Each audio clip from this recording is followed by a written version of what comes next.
Hello everyone, welcome to conversation. My name is आप सभी का स्वागत है हमारे टेस्ट सीरीज के सेशन में। हम अपने प्रीवियस क्लास में क्या कर रहे थे? प्रीवियस क्लास में हम स्टैटिक से रिलेटेड क्वेश्चन कर रहे थे और इस सेशन में भी हम स्टैटिक से रिलेटेड क्वेश्चन करने वाले हैं। तो हमने बेसिकली प्रीवियस सेशन में क्वेश्चन नंबर 70 तक कर लिया था। अब ऑनवर्ड्स हम आगे 71 से देखेंगे, ठीक है, कि क्या क्या क्वेश्चन है। तो चलिए जल्दी से स्टार्ट करते हैं without time wastage. Let's start it. Question number 71 आपके स्क्रीन पे है, assertions एंड रीजन का। ठीक है, क्या लिखा है? Quartile deviation is a better measure of dispersion than a mean deviation for a highly squared distribution. ठीक है, तो ये क्या कह रहा है कि क्वार्टाइल डेविएशन क्या है? एक बेटर मेजर है डिस्पर्जन का, ठीक है, मीन डेविएशन का। तो ये हमारा क्या हो जाएगा? assertion हमारा सही हो जाएगा। ठीक है, क्योंकि assertion क्या कह रहा है? सही कह रहा है। आप अगर यहाँ पे देखो explanation, assertion is a correct because of quartile deviation क्या है? In need consider a better measure of dispersion है और हाईली स्क्यूड डिस्ट्रीब्यूशन है। ठीक है, अब रीजन देखते हैं। रीजन कह रहा है quartile deviation considered the spread of middle. ठीक है, रीजन कह रहा है क्योंकि क्वार्टाइल डेविएशन जो है वो क्या स्प्रेड कर रहा है? Middle 50% of the data. ठीक है, हम बेसिकली जानते हैं कि जो हमारा मीडियन होता है, जो क्वार्टाइल डेविएशन ये क्या है? 50% ऑफ द मिडिल डाटा निकालता है और मोर रॉबर्स अगेंस्ट एक्सट्रीम वैल्यू। ठीक है, कैसी वैल्यू? Extreme value. तो मतलब हमारा रीजन भी क्या है यहाँ पे? सही है। फोकस किस पे करता है? Middle 50% of data and less sensitive of the extreme value. तो रीजन इज ऑल्सो करेक्ट। तो हमारा करेक्ट ऑप्शन क्या हो जाएगा? Both assertions and reason are true. ठीक है, क्वेश्चन नंबर 72 फिर से assertions एंड रीजन से रिलेटेड है। क्या कह रहे हैं? Standard deviation is a measure of the dispersion और a spread of a set of a data point. ठीक है, स्टैंडर्ड डेविएशन क्या मेजर कर रहा है? डिस्पर्जन और spread of a set of data point. And reason higher value of a standard deviation indicate that data point are closer to the mean। ठीक है, समझ आ रहा है क्वेश्चन कि स्टैंडर्ड डेविएशन क्या मेजर करता है? डिस्पर्जन के spread of set of data point. ठीक है, तो बेसिकली आप डिस्पर्जन समझ रहे होगे। तो जैसे मान लो 2 3 5 मैंने ऐसे नंबर ले लिया। ठीक है, अब इसका मैं मीन निकालूंगी। जो भी मेरा मीन आएगा तो ये जो मीन आएगा, सपोज मान लेते हैं मीन हमारा 10 आ रहा है, तो ये 10 क्या इंडिकेट कर रहा है? 2 3 5। ठीक है, इसके अंदर ये इंडिकेट कर रहा है इसका, क्योंकि ये डाटा पॉइंट है, स्प्रेड कर रहा है सेट ऑफ डाटा पॉइंट को। ठीक है, तो स्टैंडर्ड डेविएशन मेजर करता है। ठीक, तो ये assertion हमारा क्या है? सही है। ओके, आगे क्या कह रहा है कि higher value of standard deviation indicate, जो भी स्टैंडर्ड डेविएशन की हायर वैल्यू आती है वो क्या इंडिकेट करती है? कि जो डाटा पॉइंट है वो क्लोजर है मीन के। ठीक है, मीन के क्या है? ये जो मीन के क्या है? ये क्लोजर होगा। तो क्या रीजन हमारा सही है? तो हमारा रीजन तो सही है, लेकिन इसका करेक्ट एक्सप्लेनेशन नहीं है। अगर आप ध्यान से देखो, इसने कहा कि स्टैंडर्ड डेविएशन क्या है? मेजर है, लेकिन इसने क्या कहा? Higher value of standard deviation indicate. ठीक है, तो हायर वैल्यू की बात कर रहा है डाटा पॉइंट पे, इससे रिलेटेड एक्यूरेट इसका आंसर यहाँ पे नहीं दिया हुआ है, इसीलिए करेक्ट ऑप्शन हमारा बी हो जाएगा। Because of both assertion and reason are true but reason is not a correct explanation. ठीक है, तो ध्यान से देखिए क्या लिखा है? Standard deviation in need measure how much the data point in a data set deviate the mean and reason, while both the assertion and reason are true but the reason does not correctly explain the assertion। ठीक है, question number 73 हमारे पास assertion का। the coefficient of variation is calculated by dividing the standard deviation by the mean of the data set। ठीक है, तो I think मुझे लग रहा है ये सबसे इजी क्वेश्चन है assertion का कि कोफिशिएंट ऑफ वेरिएशन कैसे कैलकुलेट करते हैं? जब हम standard deviation by the mean से क्या करते हैं? डिवाइड करते हैं। ठीक है, and reason the coefficient of variation is calculated by dividing standard deviation by the mean of data set. ठीक है, बिल्कुल सही कह रहे हैं। तो I think both assertion and reason are true. ठीक है, क्वेश्चन नंबर 73 का ए। तो एक्सप्लेनेशन देखो, assertion is a true because of the coefficient of variation CV is in needed relative measure used to compare the variability in different of data set। ठीक है, क्या करता है? variability of different data set को compare करता है और specifically means क्या है? mean of data set different and reason true। ठीक है, question number 74 assertion if all value in a data set, ठीक है, एक डाटा सेट की जितनी भी वैल्यू है वो क्या है, आइडेंटिकल है, ठीक है, and the standard deviation of data set will be zero, ठीक। तो जो standard deviation of data set होती है वो क्या होती है, जीरो होती है। ये भी हमारा assertion क्या है, यहाँ पे सही है, ठीक है, assertion सही कह रहा है। And reason, standard deviation is calculated as the square root of the sum of square difference between each data point and the mean of the data set, ठीक। तो ध्यान से अगर आप रीजन पढ़ो तो क्या कह रहा है ये कि स्टैंडर्ड डेविएशन जो कैलकुलेट करते हैं वो किसमें करते हैं, square root of the sum of square, ठीक है। क्या डिफरेंस बताता है, डाटा पॉइंट और मीन ऑफ डाटा सेट का ये क्या बताता है, डिफरेंस बताता है। तो ऑफ कोर्स ये सही कह रहा है assertion रीजन। अगर आपने अच्छे से स्टैंडर्ड डेविएशन का चैप्टर पढ़ा है तो आपको assertion रीजन करने में कोई भी दिक्कत नहीं आ रही होगी, ठीक है। तो ऑप्शन ए। क्वेश्चन नंबर 75 है हमारे पास, ठीक है, क्या कह रहा है 75, the standard deviation of a data set, ठीक है। Standard deviation of data set कैसा होता है, ऑलवेज इक्वल होता है मीन के, ऑलवेज ग्रेटर देन और इक्वल टू जीरो होता है, या ऑलवेज अ पॉजिटिव वैल्यू होता है, या always equal to the median होता है। तो standard deviation of data set के ऑलवेज पॉजिटिव वैल्यू होता है, ठीक है। चलिए क्वेश्चन नंबर 76 कह रहे हैं हमारे पास, the coefficient of variation CV is calculated by dividing the standard deviation of the data set by, ठीक है। Standard deviation of data set को किससे डिवाइड करते हैं, mean of the, median of the data set, mode of the data set and range of the data set, of course is the mean of the data set, ठीक है। ये तो बहुत easy था। यहाँ पे देख लेते हैं क्या लिखा है, the coefficient of variance, coefficient कैसे निकलता है हमें पता ही है, allow you to compare and variability different data set different unit of a scale, CV is equal to standard deviation upon mean, ठीक है, ये सबको पता ही होगा फॉर्मूला, ठीक है। चलो question number 77, which of the following statement is true regarding positive skewness, ठीक है। अब ये पॉजिटिव स्क्यूनेस क्या है, क्या मतलब पॉजिटिव स्क्यूनेस से रिलेटेड ये जो भी आपके पास ऑप्शन दिया है इसमें से कौन सा करेक्ट है, ठीक है, हमें ये करना है। तो मैंने आपको बताया था कि स्क्यूनेस क्या होता है, सिमेट्रिक से रिलेटेड है, ठीक है। सिमेट्रिक अगर हमारा क्या है, हमारा लेग है तो हमारा क्या होता है, स्क्यूनेस होता है, ठीक है। तो basically positive and negative skewness होते हैं, ठीक है। एक पॉजिटिव होता है, एक नेगेटिव होता है। तो पॉजिटिव में क्या होता है आपका, पॉजिटिव में मीन आपका बड़ा होता है, ठीक, और मीन से भी बड़ा क्या, मीन बड़ा होता है और छोटा मीडियन होता है और सबसे छोटा मोड होता है। तो आप ये मान के चलोगे पॉजिटिव में मीन जो है सबसे बड़ा है, मोड जो है सबसे छोटा, और वही नेगेटिव में मीन सबसे छोटा हो जाता है, मैं यहाँ पे स्मॉल लिख दे रही हूँ, और हमारा मोड जो हो जाता है वो बिग हो जाता है, ठीक है। ऐसे क्वेश्चंस आ जाते हैं। तो बेसिकली यहाँ पे पॉजिटिव में mean is a greater than median, ठीक है, यही हमारा करेक्ट ऑप्शन हो जाएगा क्वेश्चन नंबर 77 का ए, ठीक है। And 78, the distribution of perfectly symmetrical, ये भी मैंने बताए थे क्वेश्चंस में आगे जो हमने फर्दर किया था। तो perfectly symmetrical what can we infer about the skewness, अगर पॉजिटिव सिमेट्रिकल है तो क्या स्क्यूनेस पे इन्फर होगा, तो स्क्यूनेस पॉजिटिव होगा, स्क्यूनेस नेगेटिव होगा, स्क्यूनेस जीरो होगा, skewness can not be determined from the symmetry. तो बेसिकली परफेक्टली सिमेट्रिक का मतलब क्या है, m इक्वल टू m, मतलब मीन मीडियन मोड क्या होते हैं, बराबर होते हैं, बैलेंस शिप होता है, इक्वल लेंथ होता है और tail on the both of the side, ठीक। तो इसका करेक्ट ऑप्शन क्या हो जाएगा 78 का, इसका करेक्ट ऑप्शन आपका सी, ठीक है। स्क्यूनेस क्या हो जाएगा, जीरो, ठीक है। क्वेश्चन नंबर 79 आता है हमारे पास। 79 क्या कह रहा है, which measure of skewness is influenced most by extreme outliers, ठीक है। तो आपको बताना है कि जो मेजर ऑफ स्क्यूनेस है, ठीक है, स्क्यूनेस सबसे ज्यादा किससे इन्फ्लुएंस होता है, उसके एक्सट्रीम आउटलायर से, Pearson the first coefficient skewness mode, या Pearson second coefficient skewness median, या Karl Pearson coefficient skewness mean, या Bowley coefficient and of skewness, ठीक है।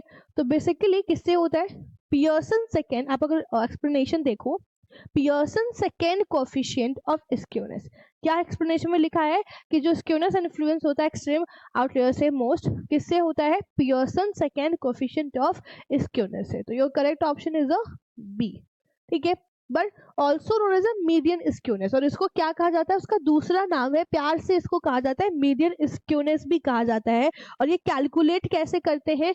Skewness equal to 3 into mean minus median upon standard deviation. ठीक है, चलिए question number 80। In a scatter diagram if the point are closely cluster around. ठीक है, scatter diagram आपको पता है कोरिलेशन से रिलेटेड है। ठीक है, कोरिलेशन में जो हम बताते हैं पॉजिटिव, परफेक्ट पॉजिटिव, नेगेटिव, ये सब। ठीक है, and closely cluster around a diagonal line running from the bottom left to the top right. ठीक है, bottom left and top right, ठीक है, बढ़ रहा है इन द ग्राफ। ठीक है, what type of correlation likely present between the variable। तो ऐसा जो आपको बता रहे हैं यहाँ पे क्लोजली क्लस्टर है, अराउंड डायगोनल लाइन है, और learning from the bottom left to the top of the क्या है? टॉप ऑफ द ग्राफ है। ठीक है, top right of the graph है। तो बताइए ये कौन सा कोरिलेशन है, कौन से टाइप का? Positive correlation, negative correlation, no correlation, या परफेक्ट कोरिलेशन। ठीक है, तो your correct answer is a positive correlation because of top right of the graph. ठीक है,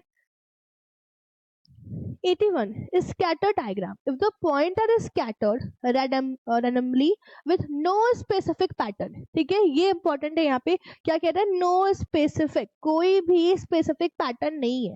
तो व्हाट टाइप ऑफ कोरिलेशन, ठीक है, लाइकली प्रेजेंट हो रहा है वेरिएबल के बीच में? पॉजिटिव, नेगेटिव, या नो कोरिलेशन, परफेक्ट कोरिलेशन? क्या होगा करेक्ट ऑप्शन? तो आप अगर ध्यान से देखो तो क्वेश्चन में क्या लिखा है?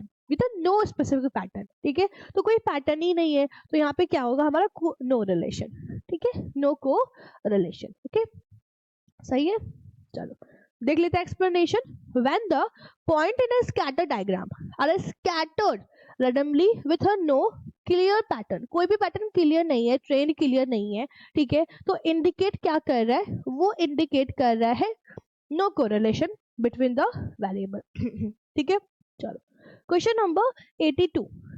और ऐसे क्वेश्चंस ना आते हैं और बहुत ही इजी होते हैं, सो इम्पोर्टेंट भी है और इजी भी है। ठीक, तो आपको अगर एक दो भी मिल जाता तो आप इजीली कर सकते हो। देखो, interpretation, regression, coefficient, sampling and correlation analysis.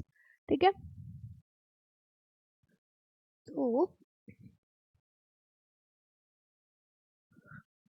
तो बेसिकली यहाँ पे हमारे पास ए दिया है इंटरप्रिटेशन। ठीक है, तो इंटरप्रिटेशन का हमारा क्या है? न्यूटन है। और मान लो आपको ये नहीं पता, ठीक है, लेकिन आपको क्या पता है? आपको ये पता है कि यहाँ पे कोरिलेशन एनालिसिस किससे रिलेटेड है? स्कैटर डायग्राम से। ठीक है, डी का क्या हो जाएगा? थर्ड। तो अब ध्यान से देखिए डी का थर्ड कौन कौन सा है? ये है, तो ये भी और ये भी कट हो जाना है। ठीक है, चलो आगे अगर हम देखें कि हमारा रिग्रेशन कोफिशिएंट किससे रिलेटेड है? ठीक है, बी का हमारा क्या हो जाएगा? Regression coefficient. तो ये हमारा हो जाएगा बी का डेविएशन। ठीक है, रिग्रेशन कोफिशिएंट किससे रिलेटेड है? डेविएशन से। ठीक, तो अगर हम देखें बी का चौथा क्या है? ये है, तो हमारा ये भी कट हो गया, तो हमारा करेक्ट ऑप्शन क्या हो जाएगा? Option B. ठीक है, और ए का हमारा क्या हो गया? ए का हमारा दूसरा हो जाएगा। ठीक, और सैम्पलिंग का हमारा प्रोबेबिलिस्टिक हो जाएगा। ठीक है, चलिए क्वेश्चन नंबर यहाँ पे एक्सप्लेनेशन देख लेते हैं। इंटरप्रिटेशन का क्या है? न्यूटन है। Interpretation is a statical topic है जो इन्वॉल्व करता है estimating value with known as a set of data point. ठीक, बी जो है रिग्रेशन कोएफिशिएंट। रिग्रेशन कोएफिशिएंट का क्या बता रहा है? Probabilistic regression analysis is a statistical topic examine a relation between। अच्छा हमने कुछ गलत किया क्या? अच्छा वेट, हाँ। तो बेसिकली रिग्रेशन कोएफिशिएंट का हमारा क्या हो जाएगा? हमारा हो जाएगा प्रोबेबिलिस्टिक। ठीक है, इंटरप्रिटेशन का न्यूटन। ठीक है, कोरिलेशन का हमारा क्या हो जाएगा? Scatter diagram. एंड सैम्पलिंग का क्या बचा? डेविएशन। ठीक है, हाँ। अब मिलाते हैं क्या करेक्ट ऑप्शन होगा इसका। तो सर्च करो ए का दूसरा। ए का दूसरा यहाँ है, ठीक है, बाकी सब तो कट हो जाना है, ठीक है। बी का हमारा क्या है, पहला, बी का पहला हमारा यहाँ पे दिख रहा है, तो ये भी कट हो जाना है। सी का क्या दिख रहा है, चौथा, ठीक है, तो करेक्ट ऑप्शन आपका सी हो जाएगा, ठीक है। सॉरी फॉर माई मिस्टेक, क्या हो जाएगा इसका करेक्ट ऑप्शन, सी हो जाएगा, ठीक है। क्वेश्चन नंबर 83 क्या कह रहा है, what does the value of Karl Pearson coefficient of correlation R indicate, ठीक है। यहाँ पे जो कार्ल पियर्सन की वैल्यू जो कोएफिशिएंट है, तो आर क्या इंडिकेट करती है कोरिलेशन में, स्ट्रेंथ बताता है लीनियर रिलेशन से बिटवीन टू वेरिएबल के बीच में, या स्ट्रेंथ बताता है कॉजेशन बिटवीन टू वेरिएबल के बीच में, या magnitude of random variation between two variable, या magnitude of the dependent variable, ठीक है। तो क्या बताता है, तो बेसिकली ये हमारा क्या बताता है, ए, ठीक है, स्ट्रेंथ ऑफ लीनियर, यहाँ पे आर क्या इंडिकेट करता है, strength linear of linear relation से बिटवीन टू वेरिएबल, ठीक है। आप अगर एक्सप्लेनेशन देखो, तो Karl Pearson coefficient of correlation are measure the strength direction of the linear relation से between two variable range -1 to +1, ठीक है। उसके बीच में जो होती है वो पॉजिटिव वैल्यू इंडिकेट करती है positive linear relationship, and negative value indicator negative relationship, जो भी नेगेटिव वैल्यू होगी वो नेगेटिव लीनियर रिलेशनशिप शो करेगी, और जो पॉजिटिव वैल्यू होगी वो पॉजिटिव लीनियर रिलेशनशिप इंडिकेट करेगी, ठीक है। And question number 84, which of the following statement is true about the range of Karl Pearson coefficient correlation R? It always lie between -1 and 1, and it can take value between minus infinite to positive infinite, ठीक है, negative infinite या positive infinite, and restricted to the range 0 to 1 and restricted to range -1 to 0. तो आप ध्यान से देखो, तो यहाँ पे अभी हमने देखा कि Karl Pearson coefficient correlation R, okay, and then measure the strength direction linear and relationship between two variable range -1 to +1, ठीक है। तो रेंज, और यहाँ पे भी क्या पूछ रहा है, कौन सा ट्रू होगा, रेंज, तो ऑफ कोर्स -1 and 1, ठीक है, समझ आया। तो हमारा 84 का क्या हो जाएगा ऑप्शन ए। चलिए क्वेश्चन नंबर 85 क्या कह रहा है, if the value of Karl Pearson coefficient correlation 0.75, ठीक है, यहाँ पे इस तरीके से दे सकता है आपको कि कार्ल पियर्सन की कोएफिशिएंट जो कोरिलेशन है वो 0.75 है, ऑफ कोर्स ये पॉजिटिव दिखाई दे रहा है, ठीक है। What does the imply about the relationship between two variable, क्या यहाँ पे रिलेशनशिप होगा टू वेरिएबल के बीच में, वीक पॉजिटिव लीनियर रिलेशनशिप, या मॉडरेट पॉजिटिव लीनियर रिलेशनशिप, या strong positive linear relationship, या there is a weak and negative linear relationship, ठीक है। तो 85 का क्या हो जाएगा हमारा बी, ठीक है, मॉडरेट, क्या शो कर रहा है, मॉडरेट शो कर रहा है, बहुत वीक और बहुत ज्यादा स्ट्रॉन्ग जैसा कुछ नहीं शो कर रहा है। तो correlation coefficient R value is 0.75 indicate a moderate positive linear relationship between the two variable, ठीक है। क्लोजर किसके है, आर इज अ +1 के, ठीक है। मतलब अगर सॉरी यहाँ पे क्या है, जो भी वैल्यू किसके क्लोजर रहेगी, प्लस +1 के क्लोजर रहती है ना, तब वो जाके वो स्ट्रॉन्गर पॉजिटिव लिनियर रिलेशनशिप होती है, ठीक है। नोट कर लेना कि जो भी वैल्यू क्या होगी +1 के पास रहेगी वो क्या होगी, स्ट्रॉन्गर पॉजिटिव, लेकिन 0.75 क्लोज नहीं है, थोड़ा सा क्या है यहाँ पे कम है, इसीलिए ये क्या है, मॉडरेट पॉजिटिव है, ठीक है। चलिए, which of the following situation would result in a correlation coefficient R value closest to -1, ठीक है। इसमें से आपको इस सिचुएशन को करेक्ट करना है, मतलब कौन सा इसमें से सिचुएशन है जहां पे कोरिलेशन कोएफिशिएंट जो R वैल्यू क्या है, क्लोजेस्ट है -1 के, तो वो क्या कहलाएगा, two variable with a strong positive linear relationship, two variable no linear, या two variable strong negative linear relationship, या two variable with a curve linear relationship. तो ऑफ कोर्स यहाँ पे -1 है तो क्लोजेस्ट पूछ रहा है, तो of course two variable with a strong negative linear relationship, okay done. चलिए 87, Karl Pearson coefficient of correlation measure, Karl Pearson coefficient correlation कहाँ मेजर करते हैं, cause and effect relationship between two variable के बीच में, ठीक, strength any relationship between two variable and the variability of single variable या the magnitude of a linear equation. ठीक है, तो क्या होगा, तो बेसिकली कार्ल पियर्सन की कोफिशिएंट जो कोरिलेशन मेजर करते हैं वो स्ट्रेंथ करते हैं relationship between a to variable. ठीक है, okay. Question number 88. 88, what is the range of Spearman rank correlation. अब यहाँ पे रेंज किसका पूछ रहा है, स्पीयरमैन का. ध्यान से अगर देखना तो यहाँ पे हमने बच्चा क्या किया था, कार्ल पियर्सन का रेंज देखा था ना. यहाँ पे कहाँ गया, तो यहाँ पे हमने range of Karl Pearson coefficient correlation देखा था जो -1 एंड 1 के बीच में था. अब हमें क्या देखना है, अब हमें यहाँ पे पूछ रहा है कि range of a Spearman rank coefficient correlation. ठीक है, तो क्या हो जाएगा हमारा -1 to 1, 0 to 1, negative infinite to positive या -0.5 to 0.5. ठीक है, तो बेसिकली आप अगर एक्सप्लेनेशन देखो तो Spearman rank correlation coefficient p range from -1 to 1 and a value of -1 क्या इंडिकेट करता है, परफेक्ट नेगेटिव कोरिलेशन, 1 इंडिकेट करता है perfect positive correlation and 0 indicate करता है no correlation between the rank variable. तो the correct option is the option A. ठीक है, चलिए 89. In Spearman rank correlation is a calculated p value. ठीक है, Spearman rank correlation में जब आप p value को कैलकुलेट करते हो और वो क्लोज है -1 के पास, तो what does this suggest about the relationship. तो आप क्या रिलेशनशिप सजेस्ट करोगे इसके लिए, strong positive correlation, weak positive correlation, strong negative correlation या वीक नेगेटिव कोरिलेशन. तो ऑफ कोर्स यहाँ पे -1 के क्लोज है ना, तो क्या होना है, तो यही होना है strong negative correlation. So easy. चलो question number 90. What is a Spearman rank correlation?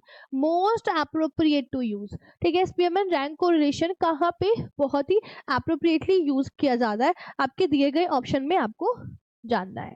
ठीक है, जब डाटा क्या होता है कॉन्टिन्यूअस और नॉर्मली डिस्ट्रीब्यूटेड होता है तब हम स्पीयरमैन रैंक कोरिलेशन को ज्यादा एप्रोप्रिएट यूज होता है, या व्हेन डाटा कैटेगरिकल होता है, data is skewed and when the data is a linearly related.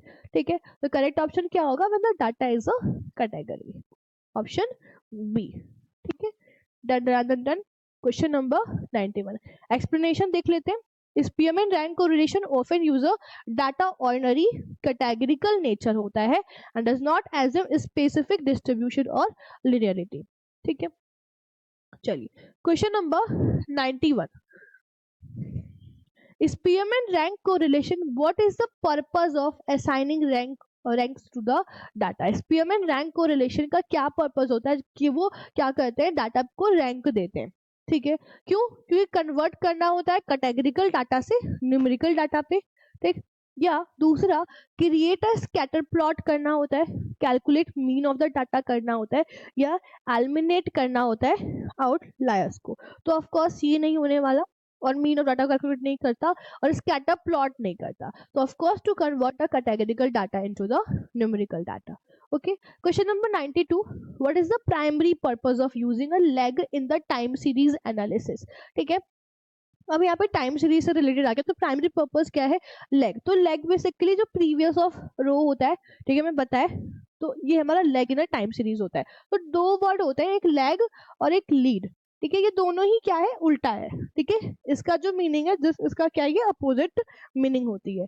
ठीक है, तो बेसिकली प्राइमरी पर्पस क्या होता है leg in a time series analysis का, predict the future value based on a past observation, या smooth out random fluctuation, या adjust for seasonality effect, या identify outliers in the data. ठीक है, तो बेसिकली टाइम सीरीज से question है, तो यहाँ पे क्या बताता है, टाइम सीरीज एनालिसिस क्या करता है कि पास्ट के ऑब्जर्वेशन के बेसिस पे हम क्या करते हैं, हम अपना फ्यूचर प्रिडिक्ट करते हैं. ठीक है, तो ऑफ कोर्स क्वेश्चन नंबर 92 का एक करेक्ट होगा. ठीक है, done. Question number 93. A manufacturing company is analyzing the relationship between advertising spending and a monthly sale. ठीक है, कि मैन्युफैक्चरिंग कंपनी है जो वो एनालाइज कर रही है रिलेशनशिप किसके बीच में, कि वो जब एडवर्टाइजिंग कर रही है, स्पेंडिंग कर रही है एडवर्टाइजिंग में मंथली, तो मंथली सेल्स कितना हो रहा है, तो they want to determine if a change in advertising, अब वो डिटरमाइन करना चाहती है कि जैसे ही वो अपनी एडवर्टाइजिंग स्पेंडिंग चेंज करती है तो लीड टू कितना उसके चेंज इन सेल, मतलब सेल्स पे कितना चेंजेस आते हैं, क्या चेंजेस होते हैं। तो लेग इंडिकेट करता है that a change in advertising spending are follow by change in a cell, या leg indicate करता है change advertising are precedes by change in a cell, या lead indicate करता है change in advertising spending are follow by change in cell, या lead indicate करता है change advertising spending is miscellaneous with a change in cell। ठीक है, तो ये थोड़ा सा कंफ्यूजिंग है आपके लिए कि लेग लीड फॉलो क्या कर रहा है। तो बेसिकली अगर आपको नहीं पता कि लेग क्या होता है, लीड क्या होता है टाइम सीरीज एनालिसिस में, तो आप पहले उसको पता करके आओ, फिर वो आपको समझ में आएगा। ठीक, तो बेसिकली अगर मैं आपको कहूँ कि लेग क्या होता है, तो लेग इट मीन्स जो हम क्या करते हैं प्रीवियस रो पे क्या करते हैं एनालिसिस करते हैं, प्रीवियस रो होता है, और लीड जो होता है हमारा, तो अगर हम देखें यहाँ पे क्या लिखा है statical term, lag and lead refers to timing relationship between two variable, क्या क्या यहाँ पे रिफर्स कर रहा है, टाइमिंग रिलेशनशिप बता रहा है टू वेरिएबल के बीच में, एंड सम हाँ change in one variable follow by a change in another variable. ठीक है, तो बेसिकली आप देखो यहाँ पे कि क्या होगा कि lead indicate change in advertising, जैसे ही आप एडवर्टाइजिंग को चेंज करते हो, एडवर्टाइजिंग की स्पेंडिंग में चेंज लाते हो, वैसे आपकी follow by change in sale, आपका जो सेल है उसमें भी क्या होगा चेंजेस होंगे, जैसे जैसे आपकी एडवर्टाइजिंग स्पेंडिंग होगी वो उसी को फॉलो करेगा। ठीक, तो करेक्ट ऑप्शन सी। लेकिन अगर आप ध्यान से देखोगे तो ए और सी दोनों ही सेम है, बस लेग का और लीड का डिफरेंस है। ठीक है, तो ये प्रीवियस रो की बात कर रहे हैं और ये किसकी बात कर रहे हैं, बी की बात कर रहे हैं, इसीलिए हमारा क्या हो जाएगा ये यहाँ पे लीड हो जाएगा। ठीक है, तो ये हमारा क्या हो गया क्वेश्चन नंबर 93। ठीक है, एक second,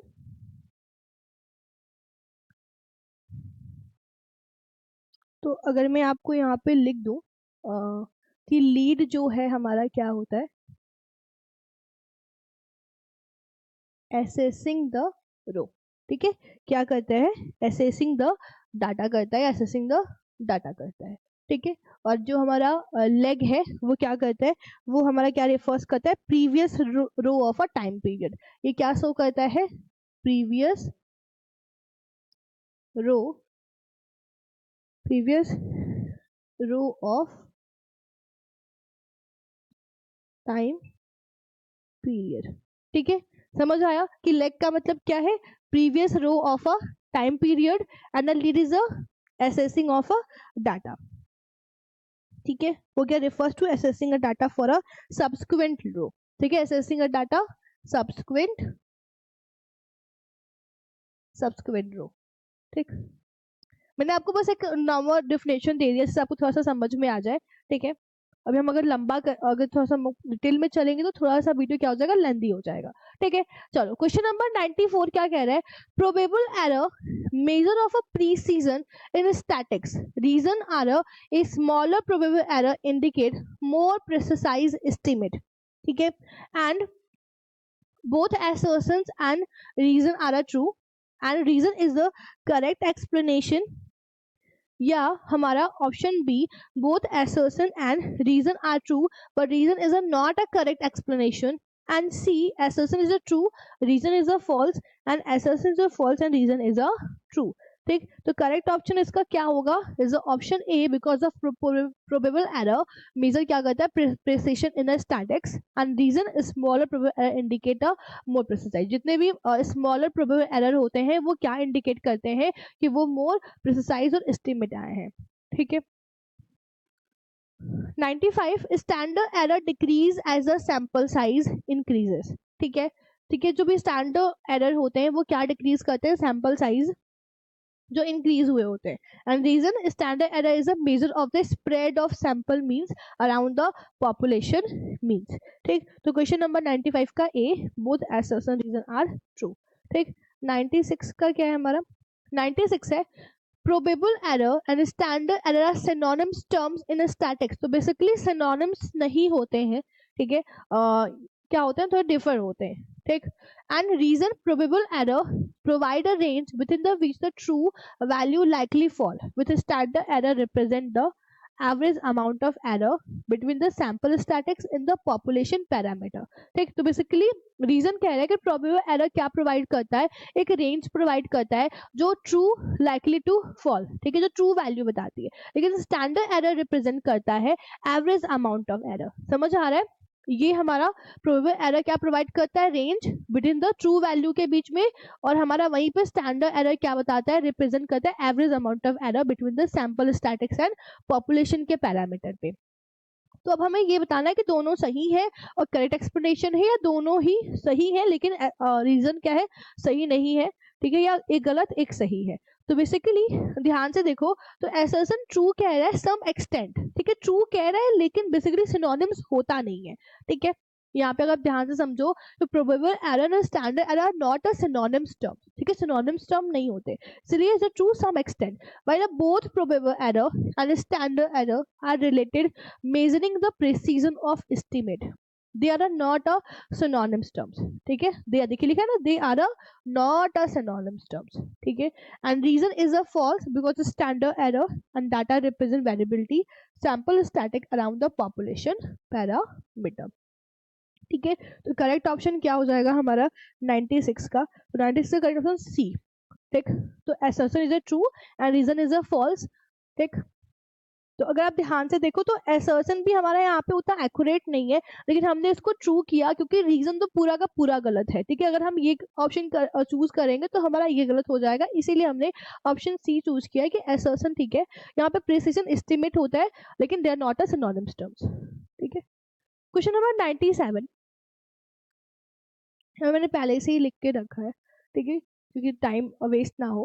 what is the primary objective linear regression. I hope आपको सबको पता होगा, लेकिन अगर वन वर्ड जानो, लीनियर रिग्रेशन क्या है, कि स्टैटिकल टेक्निक है, ठीक, जो यूज करते हैं line and model of the relationship between the two variable, ठीक है. तो बेसिकली अगर मैं आपको बताऊं तो लीनियर रिलेशनशिप एक रिलेशनशिप है दो वेरिएबल के बीच में, डिपेंडेंट वेरिएबल और इंडिपेंडेंट वेरिएबल के बीच में, ठीक है. समझ आया, डिपेंडेंट एंड इंडिपेंडेंट के वेरिएबल के बीच में, ठीक है. इंडिपेंडेंट और डिपेंडेंट क्या होता है, डिपेंडेंट का मतलब जैसे हमारी सैलरी वेजेस हो गई, इंडिपेंडेंट जैसे लोन अप्रूवल के लिए आप कर रहे हो वो इंडिपेंडेंट हो जाएगा, ठीक है. तो क्या प्राइमरी ऑब्जेक्टिव है इसका, तो minimize the number of production predictor and B maximize the R square या minimize the residual sum of square and maximize the P value of predictor. The correct option is the C, ठीक है. In a simple linear regression, what is the equation, ठीक है, equation क्या होता है, y equal to mx plus b, ठीक है. So correct. 99 which of the following assumption not require. तो लीनियर रिग्रेशन का मैंने ऐसे भी लिख दिया है आपके लिए, रिलेशनशिप बिटवीन होता है दो वेरिएबल के बीच में, डिपेंडेंट इंडिपेंडेंट, सिंपल वर्ड में आपको पता भी हो जाएगा. और स्टैटिकल क्या एज्यूम करता है, नहीं, ठीक है, ये हो गया लीनियर रिग्रेशन का. अब इसमें से पूछ रहा है कौन सा एजम्पशन इसके लिए नहीं रिक्वायर्ड है, लीनियरिटी, होमोसैडिसिटी एंड मल्टीक्लोनियरिटी या नॉर्मलिटी ऑफ रेजिड्यूल. तो ऑफ कोर्स होमोसैडिसिटी, बिकॉज ऑफ ये क्या होता है, ये स्टैटिकल एजम्पशन होता है कि हर एक वेरिएंस और सीक्वेंस में रैंडम वेरिएबल क्या होगी, सेम होगी या कांस्टेंट होगी, वो हमारी क्या होती है, होमोसैडिसिटी होती है, ठीक है. Question number 100 what is the purpose of the coefficient determination R square in linear regression, ठीक है. क्या कोएफिशिएंट डिटर्मिनेशन है R square in a linear regression. तो measure the strength of the linear relationship, या measure proportion total variation explain by the model, या indicate the significance of predictor variable, and then measure the variability of residual. The option is a B, is a measure the proportion of the total variation explained by the model. तो अगर आप explanation देखो, are square क्या represent करता है, portion represent करता है total variation का डिपेंडेंट वेरिएबल में, ठीक है. That is explain by the independent variable, जो एक्सप्लेन क्या करेगा, independent variable in a regression model, ठीक है. तो आज के सेशन में बस इतना ही हमारा क्वेश्चन है, ठीक है। नेक्स्ट सेशन में हम और फर्दर हमारे 25 एमसीक्यू बचे हुए हैं स्टैटिक्स से रिलेटेड, उसको हम कवर कर लेंगे और आपका ये स्टैटिक्स का भी एमसीक्यू का पोर्शन खत्म हो जाएगा एंड ऑलमोस्ट खत्म हो जाएगा, ठीक है। तो अगर आपको लगता है कि नहीं बहुत अच्छी तैयारी चल रही है, एमसीक्यू भी आ रहा है, प्रैक्टिस हो रही है, तो बहुत अच्छा है, ठीक है। लेकिन अगर आपको ये लगता है कि नहीं मुझे और क्वेश्चन प्रैक्टिस करना है या मुझे आ भी रहा है तो भी मुझे और चाहिए, तो आप हमारी टेस्ट सीरीज को परचेज कर सकते हो, जिसमें आपको complete chapter wise test series मिलेंगे, ठीक है, अच्छे से। और आप उसे करके अपने ऊपर एनालिसिस भी कर सकते हो और स्कोरिंग भी कर सकते हो, ठीक है। तो चलिए आज के सेशन में ऐसे ही पढ़ते रहो और हंसते रहो, ठीक है। और best of luck for your exam, बहुत अच्छा जाएगा, आपकी मेहनत रंग जरूर लाएगी, ठीक है। चलो, दैट्स इट, थैंक्स।